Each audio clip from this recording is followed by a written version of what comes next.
Crimes of the Future.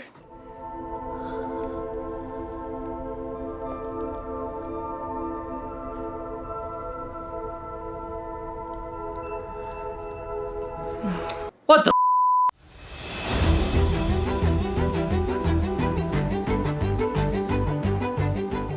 Crimes of the Future is the latest David Cronenberg film. It's actually the first movie he's made in 8 years. Now, I'm not a huge fan of Cronenberg. I know that most of his films tend to fall on the strange side of cinema, but I do like his remake of The Fly. The Dead Zone was a cool Stephen King adaptation, and I've always thought that something about the movie Scanners was cool. Now, right away, I'm gonna say this movie is probably not for the average moviegoer. In fact, I would say if I wasn't such a film snob, I probably would have walked out of this one. So let's dive into it a little bit. Crimes of the Future is written and directed by David Cronenberg and stars Léa Seydoux, Kristen Stewart, Viggo Mortensen, and Scott Speedman. So in this future, humans have evolved to no longer feel pain. And so because of that, surgery has become the new sex. I know that sounds weird, because it is. The people in this movie are legitimately sexualizing cutting people open. But what's interesting is they've actually turned surgery into an art. People actually gather around and,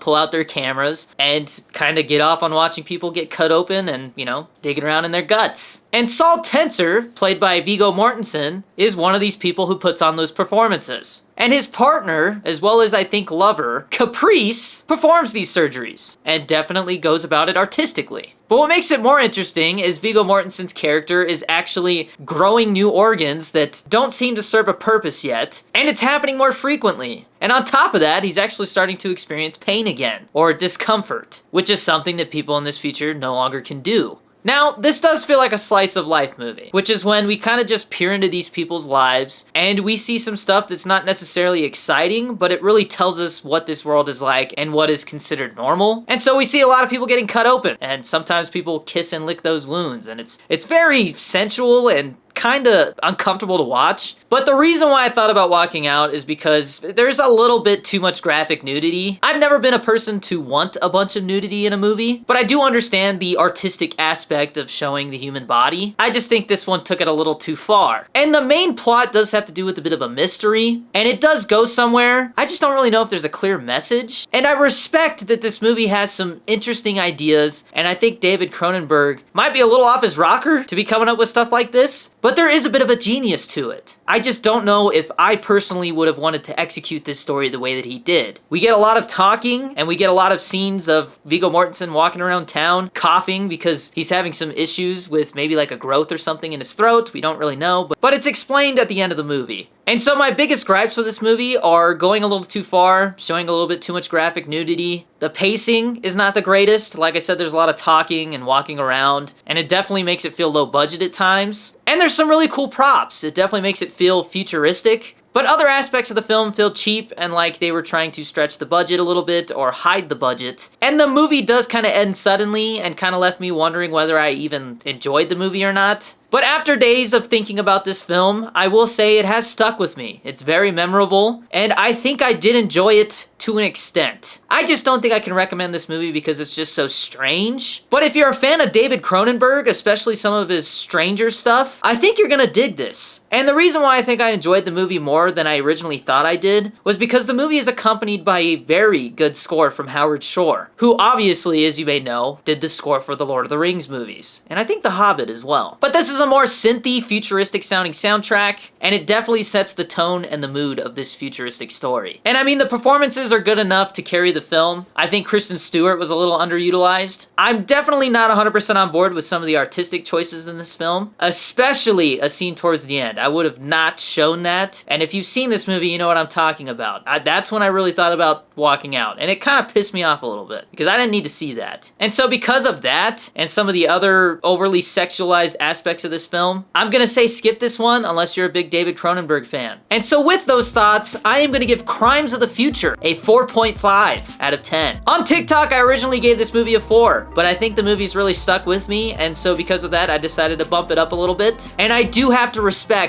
that this director was able to take this vision and put it on screen and make it entertaining enough to at least sit through and watch the whole thing. But overall, I would say it was a very interesting film, and I definitely have some respect for it. But let me know what you think down in the comments. comments. Does this movie sound interesting to you? And if you've seen Crimes of the Future, what do you think? What would you score it? I know the Cronenberg fans are very defensive of this film, and I'm actually curious to see if this movie starts to gain a cult following, because I could definitely see that. And if you guys like these reviews, you want to see more of them, be sure to drop a like, subscribe, and turn on notifications so that any new movie or TV reviews that I put out go straight to you. And also guys, another way to support my content is by using GFUEL code DannyD. Using that code will save you 10 to 30% off at gfuel.com. It actually should be 30% off this weekend. And there are still some Danny Dorito 23 GFUEL shakers available, so be sure to snag one of those before they're gone. Stay tuned for more reviews very soon, but until then, as always, stay safe, be nice to each other out there, and I will see you in the next one. Peace!